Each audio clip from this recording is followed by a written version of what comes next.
खुद को मनवाने का मुझको भी हुनर आता है, मैं वो कतरा हूँ समंदर मेरे घर आता है। प्रोफेसर वसीम बरेलवी साहब का ये शेर डेंटल सर्जन डॉक्टर आमीन पर उस वक्त सटीक बैठा जब खुद जामिया मिल्लिया इस्लामिया के डेंटल विभाग के dean professor doctor Saranjit Singh, जो DCI के मेंबर भी हैं, उनकी पीपल साना चौधरी भोजीपुरा स्थित क्लिनिक पर आए और नेक दुआओं से नवाजा। दरअसल डॉक्टर मोहम्मद आमीन जामिया मिल्लिया इस्लामिया से BDS हैं। में आपका स्वागत है और मैं आपसे मुखातिब हूँ समीर अब्बास। जब हम इंसान की सबसे पहली बात करते हैं तो उसका मुंह से बात शुरू होती है, दांतों से। लेकिन ये भी सच्चाई है कि इंसान सबसे ज्यादा जो लापरवाह होता है वो डेंटल में ही होता है। चाहे बचपने की बात हो, जब बच्चा जन्म लेता है, या फिर जिस तरह से उसकी जिंदगी बढ़ती जाती है और जिस तरह से उसका खान पान बढ़ता जाता है और जिस तरह से और चीजें बढ़ती जाती है, वो दांतों को लेकर कभी संजीदा नहीं होता है। तो जाहिर है कि दांतों को लेकर बहुत सारी उसको दिक्कतें होती रहती हैं। लेकिन अब जो है आजकल के टाइम में जो BDS डॉक्टर हैं वो बड़ा काम कर रहे हैं और लगातार उनकी जो सेवाएं हैं वो देखने को भी मिलती हैं।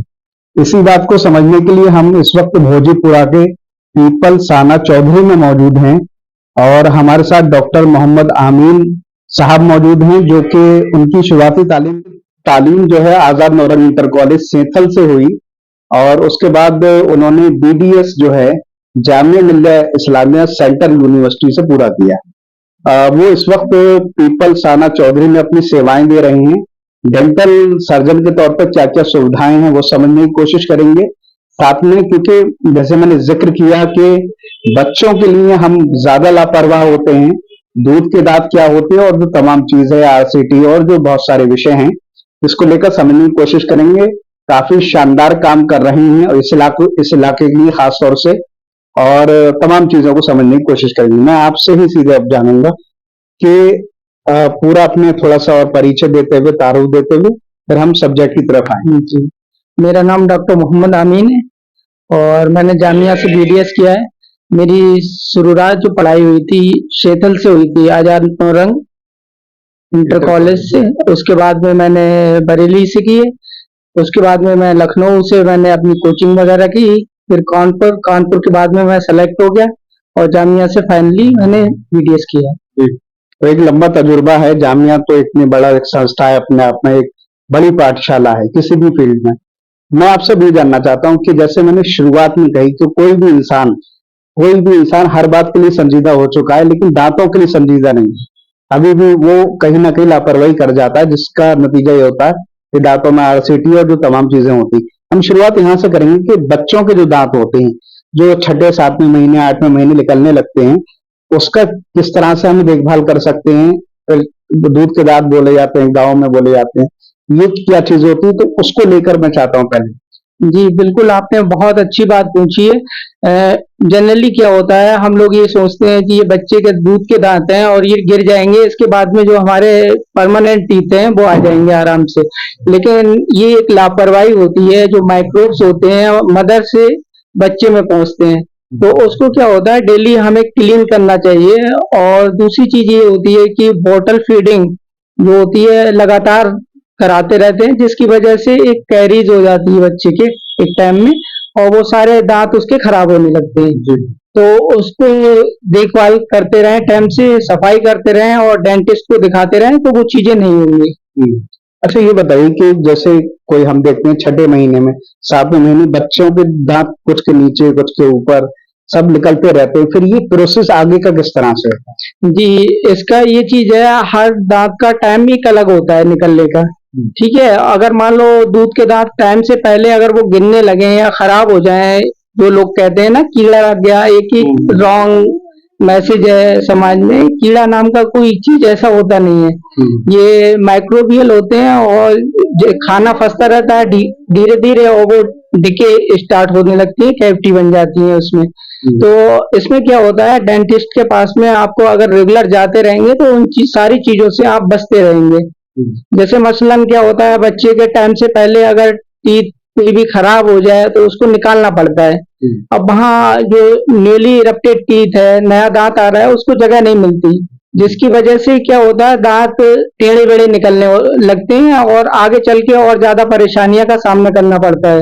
जैसे ब्रेसेस वगैरह लगवाने पड़ते हैं, ऑर्थोडोंटिक ट्रीटमेंट कराइए, कभी कभी एक्सट्रैक्शन करना होता है इतनी कम उम्र में बच्चों का। हमें खुद एक वो फील होता है, रॉन्ग फील होता है कि इतनी कम उम्र में हम उसका एक्सट्रैक्शन कर रहे हैं, लेकिन वहाँ एक मजबूरी बन जाती है हमारे साथ में। अगर इन चीजों को शुरू से अगर ध्यान दिया जाए तो इन सारी चीजों से बचा जा सकता है। मैं अब यहीं से आगे बढ़ूंगा कि जब मैंने जैसे आपने बताया कि दांतों की सफाई ना करने पर पायरिया या इस तरह की चीजें होती हैं, तो पायरिया है क्या वाकई, और आज के टाइम में किस तरह का इलाज है, और लोग क्यों आज के लिए आज भी जो है लापरवाह हैं?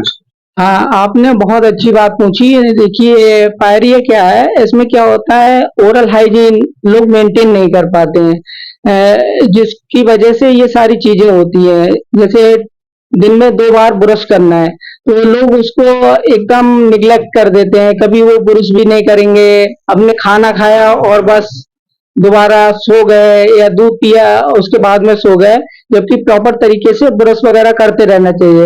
और यहाँ जो यहाँ की कम्युनिटी है, इतनी ज्यादा अवेयरनेस नहीं है एजुकेशन की वजह से, तो वो जल्दी वो डेंटिस्ट के पास भी या अपने डॉक्टर के पास जाना नहीं चाहती। जब तक उसको बहुत ज्यादा पुअर कंडीशन पहुंच जाता है, तब वो हमारे पास आते हैं लेके कि आप देखिए डॉक्टर साहब क्या कर सकते हैं। तो बेहतर ये है कि उसके लिए कम से कम हर 6 महीने में नहीं तो साल भर में एक बार जरूर अपने डॉक्टर से मिले। अच्छा, ये बताइए कि दांतों में हमने महसूस किया है लोगों के, और खुद भी चीजें होती है देखने में कि दांतों में ठंडा गर्म लगता है और ब्लेड भी आता है कई बार मसूड़ों से। ये क्या वजह है दोनों की, और ये किस तरह के लक्षण है किसी बात के? देखिए, जो सेंसिटिविटी होती है इसके कई कॉज हो सकते हैं। इसमें क्या होता है, कभी कभी जैसे हमारे दांत डिके होते हैं, कैविटी हो जाती है, सबसे पहले जो लेयर होती है सब थिक होती है, जैसे इनेमल बोलते हैं। जब वो हटने लगता है दांत से तो फिर सेंसिटिविटी स्टार्ट हो जाती है ऑटोमेटिकली। और अगर वहां तक ध्यान नहीं दिया आपने तो फिर क्या होता है, आगे चल के उसमें पेन होने लगता है दांत में। और दूसरी बात आपने पूछी कि ब्लड वगैरह आता है, तो उसका रीजन ये है कि हम सफाई नहीं करते हैं। जो हमारे गम्स होते हैं उनमें खाना फंसता रहता है, जिसकी वजह से वो सड़ता है वहां पर और स्मेल आने लगती है और ब्लड भी आने लगता है। तो उसके लिए क्या होता है, आपको सफाई करानी पड़ेगी डॉक्टर के पास में जाके, सही डॉक्टर के पास में। अब आखिरी चीज मैं आपसे जानना चाहता हूँ कि आरसीटी का जिक्र होता है, इसमें रूल जो है यानी नस को जो है काट दिया, ये जरूरत कब पड़ती है, और आप किस तरह से आरसीटी स्टैम्प कर पा रहे हैं, क्योंकि आरसीटी को लेकर भी लोगों में बहुत सारी भ्रांति है। जी, आपने सही बात पूछी। देखिए, आरसीटी तब जाना पड़ता है जब पेशेंट जो होता है डॉक्टर के पास में लास्ट स्टेज में पहुंचता है।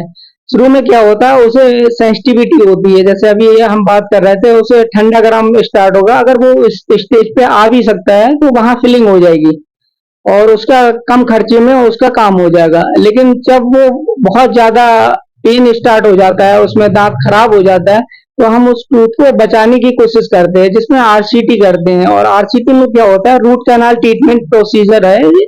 तो इसमें सारी नसों को क्लीन किया जाता है, कोई भी माइक्रोब्स वगैरह ना रह जाए।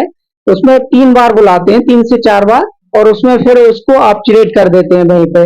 जो भी चीज आप अगर खाएं तो वो नीचे ना पहुंचे, जिसकी वजह से पस वगैरह ना बनेगा और टूथ प्रिजर्व हो जाता है।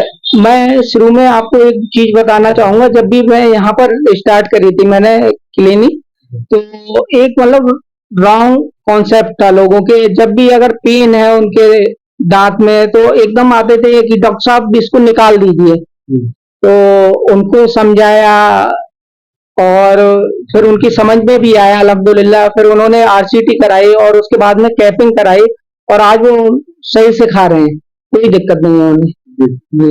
अब आखिरी में मैं आपसे जानना चाहता हूँ कि यहाँ आप अपने सेंटर पे किस तरह की सुविधाएं दे रहे हैं डेंटल के तौर पे, और भविष्य में और भी क्या क्या इरादा जहन में रखते हैं, क्योंकि एक बड़ी जगह से पढ़ के आए हैं, बहुत सारी चीजें सीख के आए हैं, जो आप चाहेंगे इस इलाके के, भोजीपुरा के इलाके के या और आसपास के इलाके को लोगों को दे सकें, जो एजुकेशन और इल्म हासिल करें?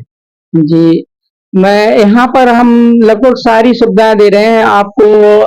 आरसीटी भी है, अगर आपको दांत लगवाने भी हैं, फिक्स्ड डेंचर भी लगा रहे हैं, कंप्लीट डेंचर भी लग रहे हैं, और जो भी प्रोसीजर है जैसे टेढ़े मेढ़े दांत होते हैं उनको भी ठीक किया जाता है। अगर किसी के दांत में अगर इम्प्लांट होना है तो वो भी सारे काम चल रहे हैं, और आने वाले टाइम में और बेहतर हो जाएगा इंशाल्लाह, इससे बड़ा हो जाएगा सर। बस आखिरी में ये और बता दीजिए कि आपका टाइमिंग क्या रहता है और ये पूरा सेंटर जो है किस इलाके में मौजूद है, लोग आपसे कैसे यहाँ तक पहुंच सकते जी, मेरा टाइमिंग सुबह 9 बजे से रात 8 बजे तक रहता है, और इस जगह पे मेरा क्लिनिक का नाम है AKB Indian dental clinic, Pipal Sana Chaudhari, Bhojipura, Bareilly. आप किसी भी टाइम आ सकते हैं, कोई दिक्कत नहीं है। चलिए बस आखिर में और ये बताइए कि डॉक्टर बनने का सफर जो है, और आपके पास तो इतने बड़े चांसेस भी थे सब, क्योंकि जामिया से थे तो बड़ी सेंट्रल यूनिवर्सिटी जगह जगह से ऑफर भी होंगे, लेकिन आपने अपना होम टाउन चुना, ये क्यों चुना? और एक और चीज आखिर इसमें जोड़ लूं कि एक डॉक्टर की जिंदगी जो है बड़ी बिजी है, तो एंटरटेनमेंट एक बहुत बड़ा जरिया है जो आदमी इस प्रोफेशनल लाइफ से हटके कर पाता है। वो क्या करते हैं, दोनों का चाहूंगा जवाब। पहला कि यहाँ आना क्यों हुआ, दूसरा एंटरटेनमेंट। जी जी, आपने पूछा कि यहाँ आना क्यों हुआ। जी, सबसे बड़ी चीज तो ये होती है, मैं समझता हूँ कि अल्लाह पाक को अगर आपको जहां भी अगर आपसे काम लेना है तो ऐसे असबाब बना देता है, आपको खुद पता नहीं होता है आप कहाँ पहुंच जाए। मैंने भी कभी नहीं सोचा था कि मैं यहाँ आऊंगा और यहाँ अपनी प्रैक्टिस स्टार्ट करूंगा, लेकिन अल्हम्दुलिल्लाह जब मैंने यहाँ स्टेबल करा धीरे धीरे, तो आज अल्लाह का शुक्र है काफी अच्छा है। और दूसरी चीज आपने पूछी कि एंटरटेनमेंट के लिए, तो उसके लिए तो ये है कि सबसे बड़ी चीज है कि पेशेंट से सबसे ज्यादा हम सेटिस्फाई होते हैं जब हमारा पेशेंट कहीं मिलता है हमसे और वो कहता है डॉक्टर साहब भैया मैंने आपसे बहुत पहले इलाज किया और आपसे मुझे फायदा हुआ, जबकि हम उससे पहचान भी नहीं पाते हैं कभी कभी। तो ये मेरे लिए सबसे ज्यादा इंटरटेनमेंट की बात होगी। बहुत सारी शुभकामनाएं हैं। दांतों के आप डॉक्टर हैं, लोगों क्योंकि शुरुआती दांतों से होती है, मुंह से होती, दांतों से होती है। अगर वो बेहतर होंगे तो लोग बेहतर होंगे और चमकेगा दांतों को जिस तरह से आप लोग सेटल कर देते हो। बहुत सारी शुभकामनाएं हैं, लोगों को फायदा मिले आपके तजुर्बे का, इसके लिए भी। जी, आपको भी बहुत बहुत मेरी तरफ से शुभकामनाएं। आप खूब तरक्की करें भाई, आप यहाँ तक आए और लोगों को इसके बारे में पता चलेगा, और जो लोग पता नहीं है उनके बारे में तो वो लोग जुड़ेंगे और वो सोचेंगे कैसे इलाज कराना है हमें, और वो आएंगे तो उन्हें इंशाल्लाह जरूर फायदा होगा। तो हम पीपल साना चौधरी में मौजूद हैं। डॉक्टर आमीन मोहम्मद आमीन साहब से हमने डेंटल सर्जन के तौर पर कई सारे अहम विषयों पर बात की। बड़ी गहराई से इन्होंने तमाम बातों का जिक्र किया। जाहिर है कि एक बड़ा सपना लेके चले थे, जामिया से पढ़े हुए हैं, जाहिर है हर चीज को बड़ी गहराई से जानते हैं, और यहाँ के लोगों के लिए यकीनन जो डेंटल के तौर पर वो काम कर रहे हैं वो काबिल तारीफ है। वो और तरक्की करें, गहराई से लोग इंटरव्यू को समझें, शेयर करें, लोगों तक पहुंचे और अपनी जिंदगी की और अपने दांतों की हिफाजत कर सकें। फिलहाल इन तमाम बातों के साथ मैं समीर अब्बास, अटल न्यूज।